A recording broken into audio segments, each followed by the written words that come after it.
Shalom and welcome to Hebrew Bytes Lesson 15. עברית לאט לאט, שיעור 15.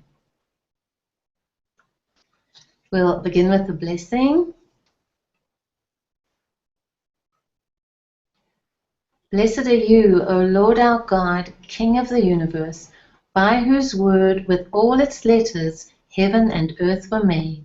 Amen. Baruch atah Adonai Eloheinu melech haolam, shebarא et hashamayim ve'et haaretz bidvaro, im kol haotiot. Amen. Well, shalom, and welcome back to Hebrew Bytes. We'll be taking a look at the portion this week with a nice, simple, short name, Come, Bo. Bo is comprised of the bed with the cholam, the dot at the top, which tells you it's an O sound, Bo. And the aleph carries the vowel sound, Bo. So the Lord was saying to Moshe, Bo, come. Now, from Bereshit, the book of Genesis, we can remember very clearly the command that God gave to Abraham. He didn't say Bo, he said Lech, Lech lecha, go to a land that I will show you. Abraham, it took great faith because he didn't know where he was going. But now, God is saying to Moshe, Bo, come to me. The narrative is important. It's the final countdown of the plagues that God is visiting on Egypt. And Moses knows Pharaoh's heart has become so hardened that it's a challenge. Each time he and Aaron need to go and see Pharaoh, so God says, Bo, come to me. And it's as if he's saying, come to me and I will go with you. We will go together to Pharaoh. Because all that Moshe and Aharon did was with God's authority and his power and in his name. So God is reassuring Moshe. Then follows the wonderful narrative of the Exodus from Egypt, Yetziat Mitzrayim. And there's our word Yotzeh, also to exit or to go out. And there you see Yetziat Mitzrayim. Yetziat actually is also a smichut, as we talked about last time, but this is without the yud. And often you just get the tav closing the first word, Yetziat Mitzrayim. So it's also a type of smichut, a contraction. Instead of saying Yetzia mi Mitzrayim, the exiting or exodus from Egypt, you just say Yetziat Mitzrayim. And this marks a new beginning in history. Israel is given a calendar, not even a new one, just given the first biblical calendar based on the lunar cycle. And each new moon will signal the start of a new month, Rosh Chodesh. Why is this important? Because we read in the text that that everything happened at the beginning of this month. All the preparation happened, and then on the 14th of the month, the mid-month, was when they actually left, when there was the full moon, so they could see more clearly as they were wandering through the desert to escape from Pharaoh. But it all began with a little sliver of the new moon of that particular month. That month, as we see in chapter 13, verse 4, was called Aviv. Today, the names of the months have changed somewhat, and it's Nisan, but then it was called Aviv. And in modern Hebrew, that word Aviv actually is given to the whole season of the year. That was springtime. It was the time of new beginning and new life. So Aviv to this day is the name of spring, the season of spring in the Hebrew calendar. And we can just take a look at the seasons. If we have the charts, here they are. The 4 seasons: spring, summer, autumn, and winter. So spring is Aviv. Summer is Kites. Autumn or fall is Stav. And winter, Choref. Now each season has its own wonder and something special about it. At the moment, Achshav, Israel, now in Israel, Yesh lanu choref. We have winter. So Israel, Yesh lanu choref achshav. So depending where you are, you can say, if you're in Australia, I know we have some Talmidim in Australia, they would say, Lo, ze lo choref. But Australia, ze kites, summer, kites. So Aviv, Kites, Stav, and Choref are the 4 seasons in Hebrew. Right, we'll continue. This Yetziat Mitzrayim, the Exodus from Egypt, was a time when the first festival of the biblical calendar is instituted, and that is the festival of Passover or Pesach. And Pesach in the text is described as a feast to the Lord, Chag LaAdonai.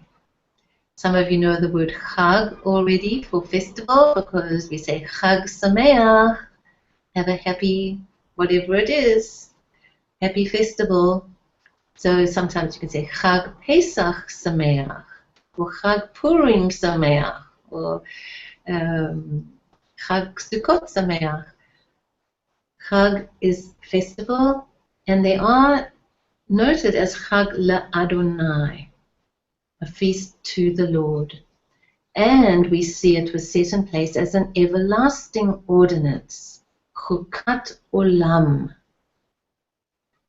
Ordinance in the Bible, you have chokim, or a chok is an ordinance. It's established and set in stone, as it were, like the 10 Commandments are chokim, actually, that they have been set, and there's no discussion about them. Then you have mishpatim, which are judgments, where the mishpatim you can have a lot of discussion about, and that's why the rabbis can always argue, and then everybody settles for the one decision. It's far more flexible, but something that's a chuk, it's a law, and it's an ordinance that's set la'olam, forever. So Pesach is therefore the first of God's appointed times. And there's another word for appointed time that you'll find in the Bible, mo'ed. And plural, mo'ed, mo'adim. Mo'ed, mo'adim are the appointed times of the festivals in the biblical calendars. Right, what we're going to do for the rest of the lesson now is look at some vocabulary, which are good to know phrases and expressions. Now, hopefully some of you will be getting to Israel, these can come in very handy, or just as a good basic knowledge in Hebrew. These are really fun and good to know phrases. And the first one is the same as our parasha title, Bo. You always hear parents out in the streets or in the parks, and you say, calling their children, Bo lepo, come here. If it's a boy. If it's a girl, you say boy lepo. A funny, girl is boy and boy is bo. But you have bo lepo is here. So bo lepo, come here. Boy lepo, come here. And you often hear, that's okay, beseder, ze beseder. But if it's not okay, you say, ze lo beseder. And a good one, if somebody asks you something and you don't know because you don't understand the Hebrew or you just don't know, ani lo yodea. Or I would say, ani lo yodaat. Ani lo yodaat. I don't know. Where are you from? You often get asked, me'efo ata? Or me'efo at? Efo is where. I remember from the question words, if you want to say where is the book, Efo ha-sefer. Efo is where, so if someone says where are you from, me'efo at or ata. Then you would say, whether you're a boy or girl, masculine or feminine, ani me, wherever you're from. Ani me Australia, ani me Anglia, ani me Arutzot Habrit. Arutzot Habrit is America, United States. And I can say happily, ani me Yerushalayim, ani me Israel. What's your name? Ech korim lecha? Or ech korim lach? Now, if you translated this directly, it would be, what are you called? Korim is like called.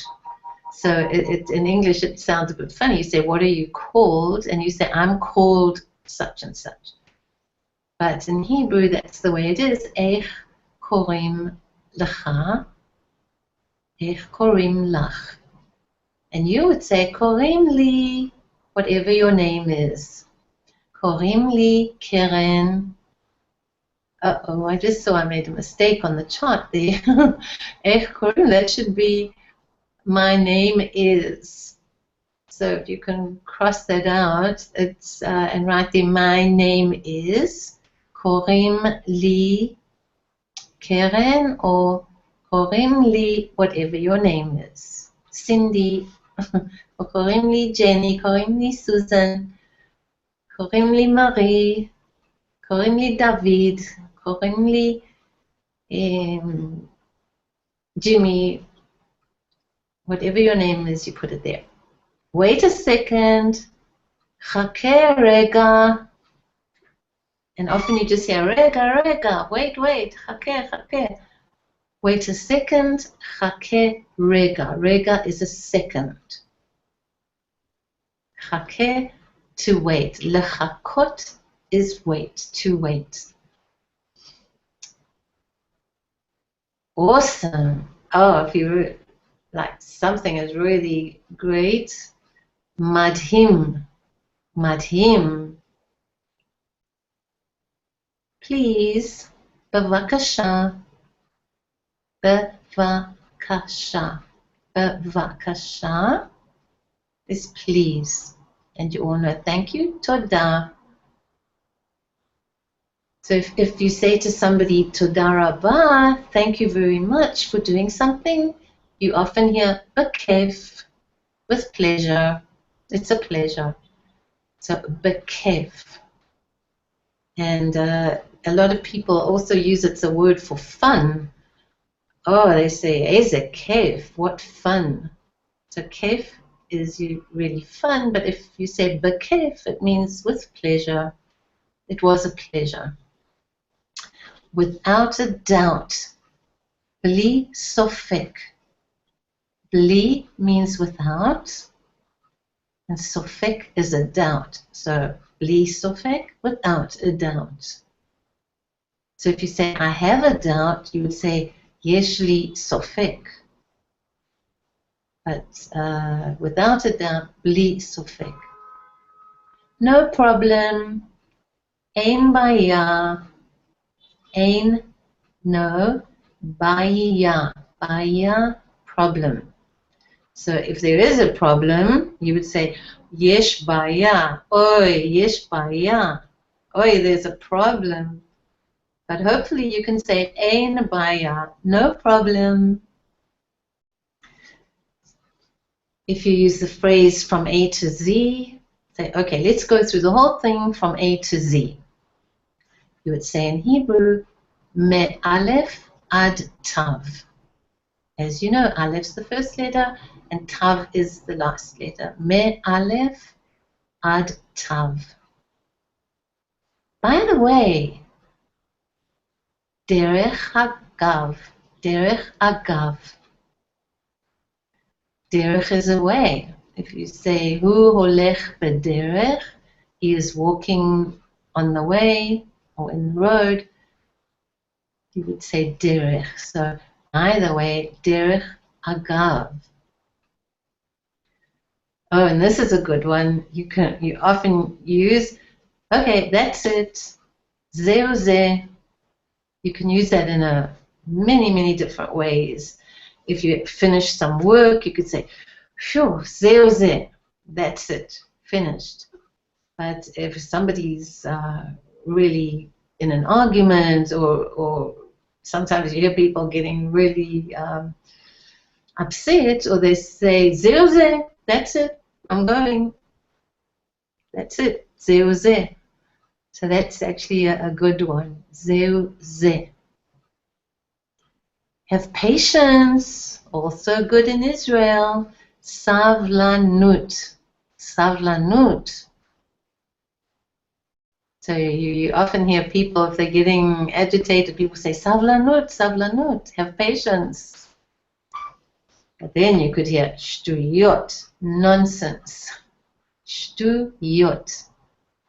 So if you hear something that doesn't make sense, you say, ze shtuyot. No, lo, ze shtuyot, that's nonsense.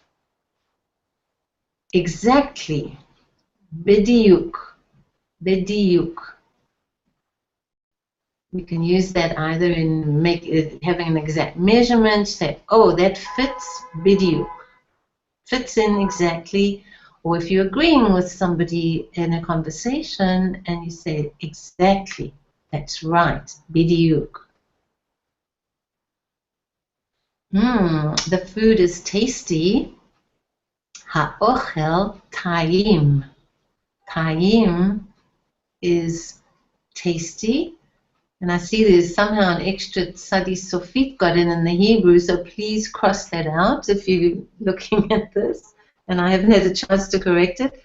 Ha'ochel ta'im ends with the mem sofit, the little square. Must have just hit the tzadi by mistake. So ha'ochel ta'im. And then someone says if they see you eating, oh, enjoy, bon appetit. Good appetite. In Hebrew, it's beteavon. Beteavon. It's bon appetit. Enjoy your meal. Beteavon. And this you hear often in Israel too, when you're saying to somebody, well, good luck, or every success, you say, b'hatzlacha. B'hatzlacha. Now that can either be said like, well, good luck, because there's not much chance it's going to work. It depends so much in Hebrew, depends on your tone of voice. So if you're really wishing somebody success, they're about to do an examination or their driver's license or something, you say, B'hatzlacha. good luck, may you have every success. But if someone says, oi, ba'atzlacha, it's like, no way that's going to work. So the tone of voice is very important in Hebrew as well. Very famous one. What in the world is going on? If you come across something and you say, ma pitom, ma pitom. Ma is what? Pitom actually means suddenly. Like if you say suddenly something happened, pitom ze kara. But if you just, it's like coming in. If mother's been out and comes back and there's a big mess in the living room and the children are sitting guiltily in the middle, she can say, ma pitom, like what in the world happened? What suddenly happened here? So that's a good one, ma pitom. Now if you say I have something or I don't have something, yesh li or ein li. I have food, yesh li ochel, or ein li ochel. Yesh li kesef. Do you have money to buy something? Yesh li kesef, or lo ein li kesef. So that you can apply in any sentence. I have something or I don't have something. Enough, thank you. Maspik toda. So maspik is enough. Toda, thank you. Yes, I have enough, thank you. Maspik toda. Now I'd like you to have a look at the list, and we're going to go through a conversation between a server in a restaurant and a customer. And on the lesson sheet, there are 5 sentences, or some have 2 sentences in one, but if you can practice using the chart to write them out afterwards as your homework. But for now, let's just have a look quickly. So the server would say, Shalom, what's your name? So what would he say? Shalom. Now let's say he's talking to a lady. Okay. So he'd say, Shalom, איך קוראים לך? And then the customer would say, קוראים לי, whatever the name is. So you can put your own name. Pretend you're the customer. קוראים לי so and so. So the server asks, where are you from? מאיפה את? And customer, you would say, אני wherever you're from. Number 3, then you say, by the way, the food is tasty. How would you say that? By the way, derech agav, the food is tasty. Derech agav, ha'ochel ta'im. Without the tzadi sofit, remember, cross that off. Ta'im, end with the mem sofit. Ta'im. So the server says, oh, enjoy. Do you have enough? Beteyavon. Yesh maspik. Yesh lach maspik. He's talking to you. Yesh lach maspik. I have enough, thank you. Maspik toda. Or you could say, yesh li maspik toda. Yesh li maspik toda. And he would finish by saying, you're welcome, bekef. Now, people can also say, instead of bekef, you can also say bevakasha. They use the same word for please as please, you're welcome, bevakasha, or bekef, with pleasure. So we'll finish there, and please try writing those sentences and just be proud of yourself that you have written a whole conversation in Hebrew and understood it. So that's a wonderful milestone, and I will say Bahatzlacha and Leitraot. Shalom, till next time.